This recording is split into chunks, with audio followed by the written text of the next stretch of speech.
In the months after the initial shock of the poisonings, Chicago slowly began to breathe again, but the city's pulse was forever altered. Residents checked their medicine cabinets obsessively. Pharmacists triple-checked bottles before shelving them. Even the smallest cough or headache became a moment of suspicion rather than relief. Public awareness campaigns stressed the importance of examining packaging, reading labels, and calling poison control at the first hint of trouble. In schools, teachers recounted the events as cautionary tales, explaining to children that not every everyday object could be trusted blindly and in households across the nation. The story of those 7 victims became a whispered lesson in vigilance and caution, one that parents would pass down to children as part of the culture of fear and awareness that Tylenol murders had created within law enforcement. The case transformed policing and corporate oversight. Investigators who had worked decades of murder and robbery cases remarked that no crime had ever forced such a direct confrontation with trust itself.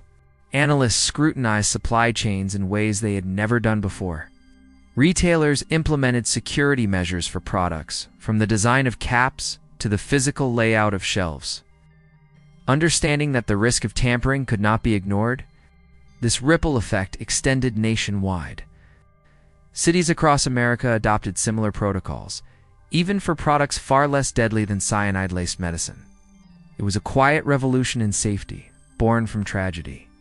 A lesson learned too late for the 7 whose names would never leave the minds of their families. Every new anniversary brought renewed media attention, each retelling reopened old wounds. Documentaries, newspaper, retrospectives, and televised specials highlighted the ingenuity of the killer, the terror experienced by families, and the unprecedented scale of the corporate recall. The narrative became almost mythic, an invisible hand manipulating the mundane, reshaping lives, altering routines, and vanishing without a trace. Experts debated the psychology of the criminal for decades. Was it sociopathy, fascination with control, or a meticulous obsession with chaos confined to a single highly calculated act?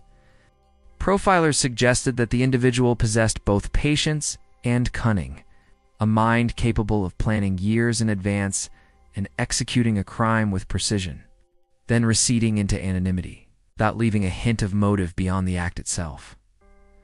The families of the victims formed quiet networks, bound by shared grief and frustration and unanswered questions. Support groups met in church basements and community centers, sharing memories of lost loved ones and coping strategies for a world that often moved too quickly past their pain.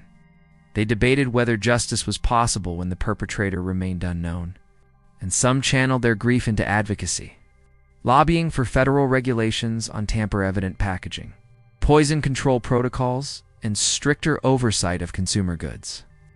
In this way, the victims' deaths catalyzed broader societal reforms, ensuring that even in absence of prosecution, their legacy influenced policy and safety standards nationwide, within the FBI and Chicago Police Department. The case file remained open, growing thicker with every review and annotation. New investigators studied the handwriting, the typeface, and subtle details in the extortion letter to find hidden clues. Digital technology, which did not exist at the time of the murders, allowed for new pattern recognition and forensic modeling. Analysts ran simulations of store layouts, victim shopping routes, and possible tampering scenarios.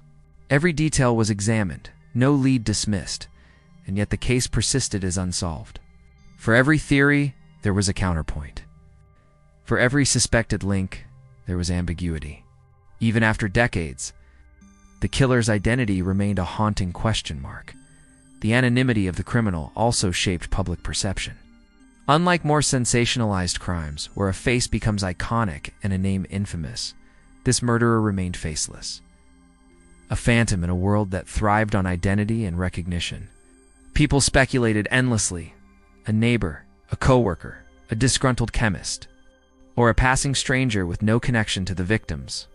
The very randomness of the deaths reinforced fear because it suggested that the killer could have been anyone, hiding in plain sight, blending into ordinary life, while observing the panic and destruction caused by a few carefully poisoned capsules.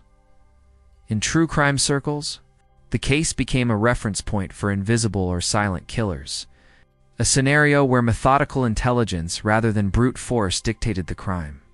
Students of criminal psychology studied it to understand how a single individual could manipulate a national system, disrupt daily routines, and cause deaths without ever confronting the victims personally.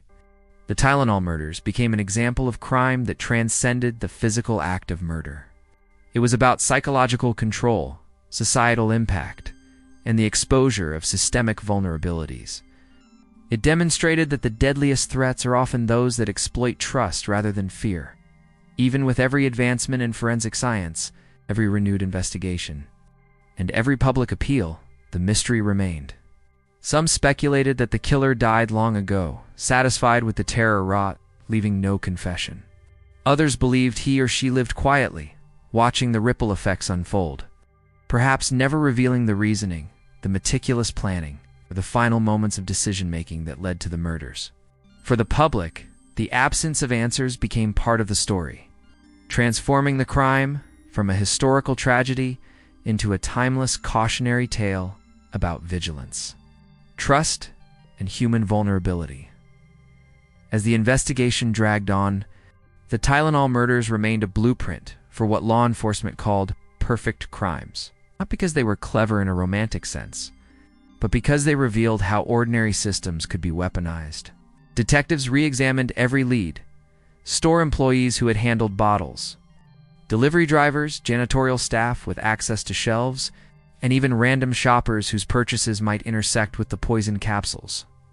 Each person became a potential thread to pull, a possible doorway into the mind of someone who had committed the unthinkable. Every new lead required laborious cross-referencing, meticulous timeline reconstruction, and repeated interviews. But every time the trail grew cold, leaving investigators with frustration as raw as the grief of the families they were sworn to protect. Forensic experts attempted to retrace the chemical sourcing of the potassium cyanide, hoping that unique isotopic signatures could pinpoint a supplier or manufacturing batch. Laboratory tests were run multiple times.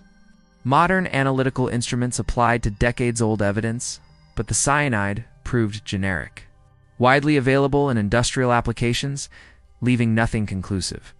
With each failed breakthrough, the case hardened like concrete around the memories of the victims, a reminder that some crimes resist human comprehension, leaving consequences rather than answers. Public anxiety waxed and waned over the years.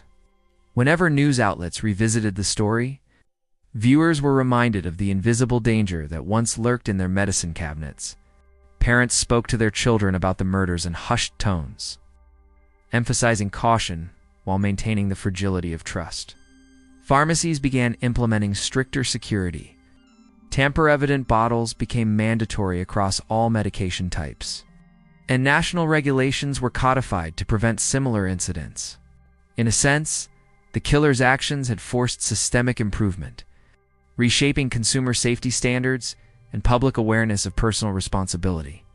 The unintended consequence of this horrifying crime was a society more vigilant, a country more careful, a nation forever altered in ways small enough to seem mundane, but profound in daily life. The families never stopped searching for answers. Every anniversary of the deaths was marked with private reflection or small public memorials, often attended by reporters and true crime enthusiasts hoping to glimpse a renewed investigation.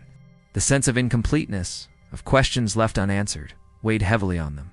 Some turned to counseling, some to advocacy, and some wrote memoirs and letters, hoping that even decades later, their voices could pressure authorities or inspire someone with new insight. The pain was not merely grief. It was the torment of uncertainty, compounded by the knowledge that the murderer might have walked away entirely, indifferent to suffering left in their wake. Meanwhile, investigators continued to explore psychological profiles of the killer. Analysts suggested a high-functioning individual capable of meticulous planning, likely introverted, possibly socially isolated, and with a fascination with control and consequence. Some believed the killer was motivated by a combination of resentment and experimentation, wanting to understand how a small, precise act could generate chaos on a massive scale. Others suspected that the act was purely sadistic in nature, the randomness of the victims adding to the thrill of manipulation. While definitive answers never emerged, these analyses provided a framework for understanding how someone could execute such a crime without leaving a trace. And they became foundational studies in criminology courses for decades after. Interest in the case spiked. Never new technology was applied to cold cases. Decades after the murders, investigators used digital modeling to simulate store layouts from 1982, recreate shopping patterns, and estimate the killer's possible movements. These reconstructions suggested an intelligence and patience